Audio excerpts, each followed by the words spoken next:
Hace unos días, el actor Samuel Jackson publicó un mensaje en sus redes sociales que decía algo así como: si apoyás a la Argentina, apoyás al país más racista del mundo. Lo dijo antes de que se juegue la final del Mundial 2026, pero no fue un hecho aislado.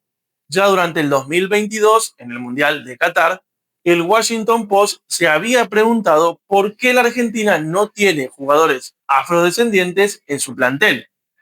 Y además, cada vez que un jugador argentino protagoniza un hecho de discriminación, vuelve la misma pregunta. ¿Argentina es un país racista? Muchos argentinos respondemos automáticamente que no somos racistas. Otros dicen exactamente lo contrario, pero casi nadie plantea o nadie explica por qué existe esa discusión. Y además vale la pena también diferenciar la historia argentina de la de Estados Unidos, Brasil o Sudáfrica. Por ahí la pregunta que hay que hacerse no es si Argentina es o no racista, sino preguntarse cómo construyó la Argentina su propia manera de pensar la raza, la igualdad y la identidad nacional. Hoy vamos a intentar responder esa pregunta desde la historia. Cuando aparece esta discusión pasa algo curioso. Quienes acusan a la Argentina de racismo la comparan con Estados Unidos. Y los argentinos que dicen que acá no hay racismo también se comparan con Estados Unidos. Unos dicen la Argentina es igual de racista y los otros dicen no, no somos racistas porque acá no hubo segregación. El problema es que ambas respuestas parten de una misma idea, que la historia argentina puede medirse con la misma vara que la historia de Estados Unidos. Y ahí aparece un primer error, porque Argentina tuvo esclavitud, tuvo prejuicios raciales y discriminación, pero su historia siguió un camino muy diferente a la de Estados Unidos. Durante el periodo colonial llegaron al Río de la Plata miles de africanos esclavizados. No fueron tantos como en Brasil ni como en las colonias azucareras del Caribe, pero fueron fundamentales para la economía y para la vida cotidiana de ciudades como Buenos Aires. Trabajaban en las casas, en talleres, en actividades rurales y urbanas.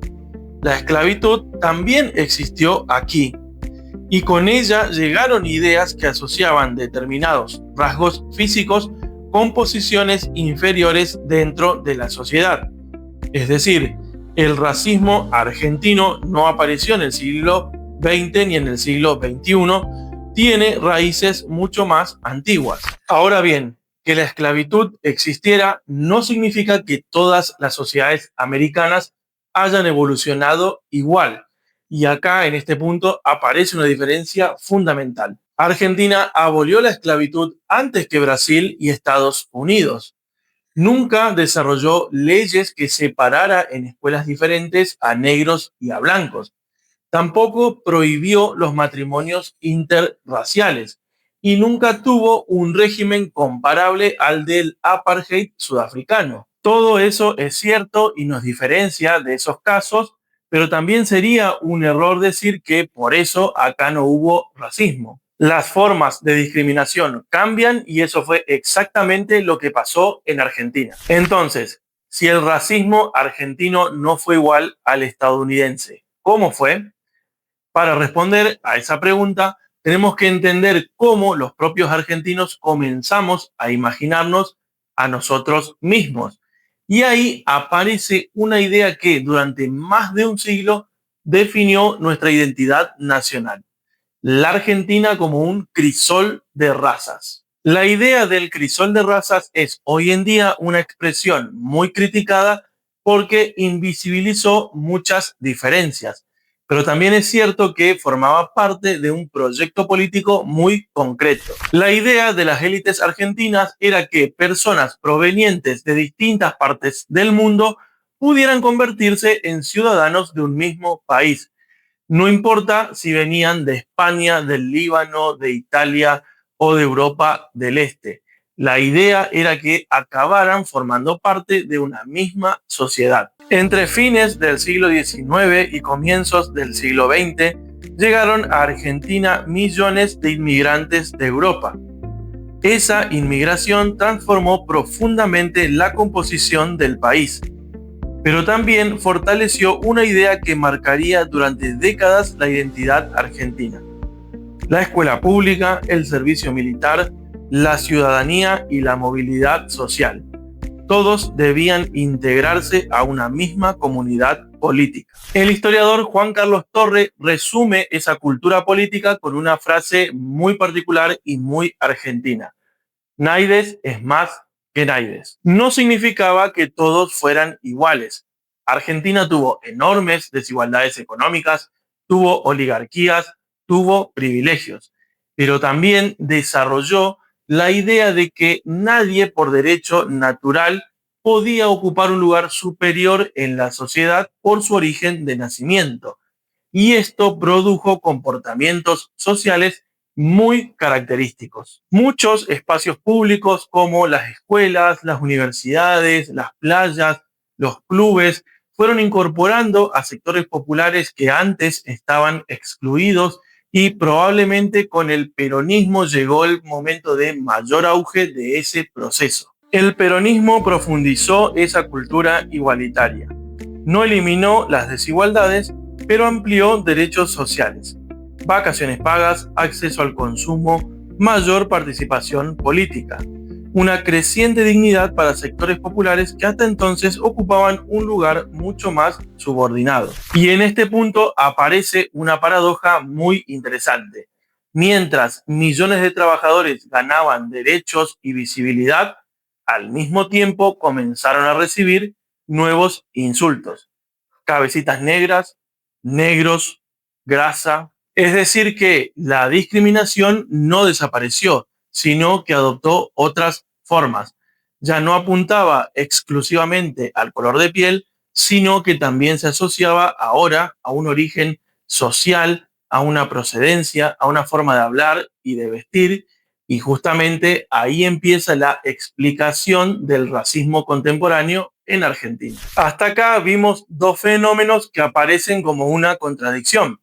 Por un lado, la Argentina, que se imaginó a sí misma como una sociedad con una cultura política igualitaria, y al mismo tiempo hay historiadores que sostienen que con ese discurso se invisibilizó parte de la historia y la diversidad de la propia sociedad argentina. ¿Cómo pueden ser ciertas las dos cosas? La respuesta es que racismo e igualdad no necesariamente funcionan como excluyentes, pueden convivir, y de hecho eso es lo que terminó pasando en Argentina. Durante mucho tiempo se enseñó que los afroargentinos prácticamente habían desaparecido, que habían muerto en las guerras, que las epidemias habían terminado con ellos o que simplemente ya no estaban. Hoy sabemos que esa explicación era demasiado simple. Historiadoras como Magdalena Candioti muestran que muchos afroargentinos sobrevivieron, formaron familias, se mezclaron con otros grupos y continuaron participando de la vida política y cultural del país. Lo que ocurrió fue otra cosa.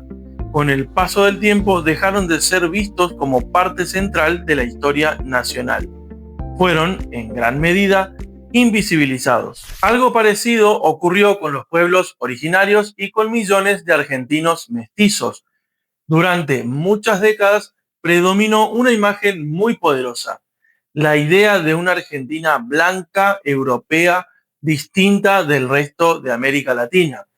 Esa imagen nunca fue completamente cierta, pero sí fue muy influyente. El historiador Ezequiel Adamowski sostiene que ese relato fue dejando en un segundo plano a otras identidades, y eso tuvo consecuencias. La palabra negro, por ejemplo, comenzó a utilizarse cada vez menos para señalar un tono de la piel o el color de la piel, y en cambio comenzó a señalar un origen, una procedencia, una clase social.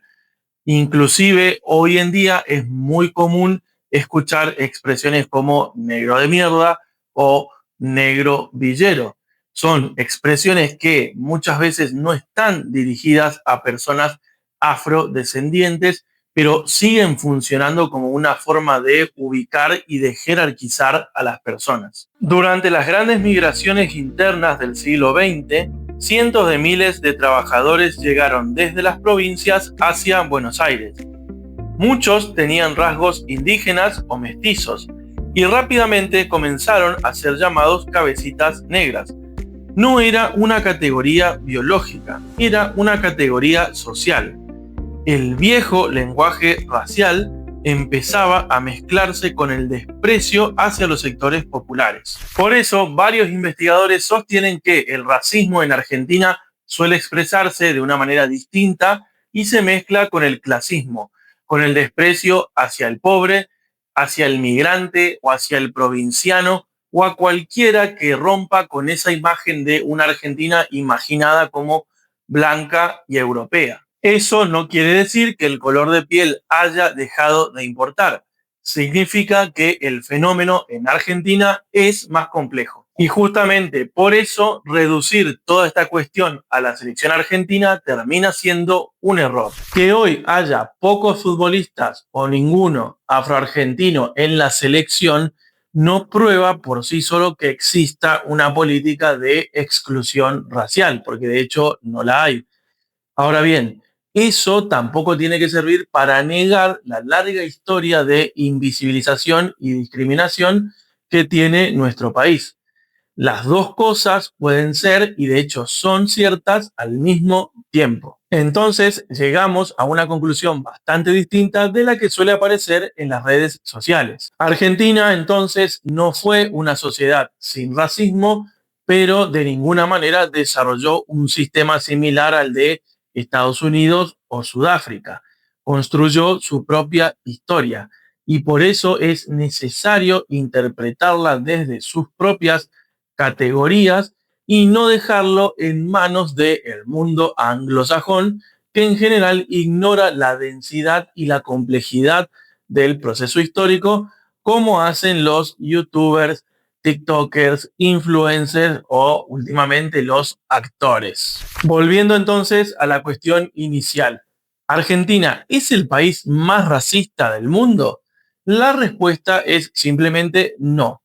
No hay ningún indicador serio que indique eso, pero tampoco sería correcto decir que la Argentina no tuvo racismo, porque lo tuvo y de hecho lo tiene, pero su historia es muy diferente a la de Estados Unidos o Sudáfrica, por poner dos ejemplos. Mientras Estados Unidos construyó todo un sistema legal para separar a negros y a blancos, Argentina construyó un relato diferente, el de un país que se imaginaba a sí mismo como integrado y caracterizado por cierto igualitarismo y movilidad social ascendente.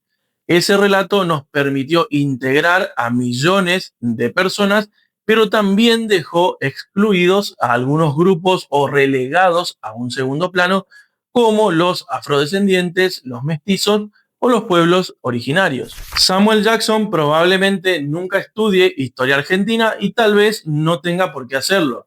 O a lo mejor sí, porque si no, hablar al pedo y formar opinión sale gratis y la verdad que eso no está bueno. Nosotros, por nuestra parte, sí debemos conocerla y comprenderla porque es nuestra historia y eso nos permite responder mejor.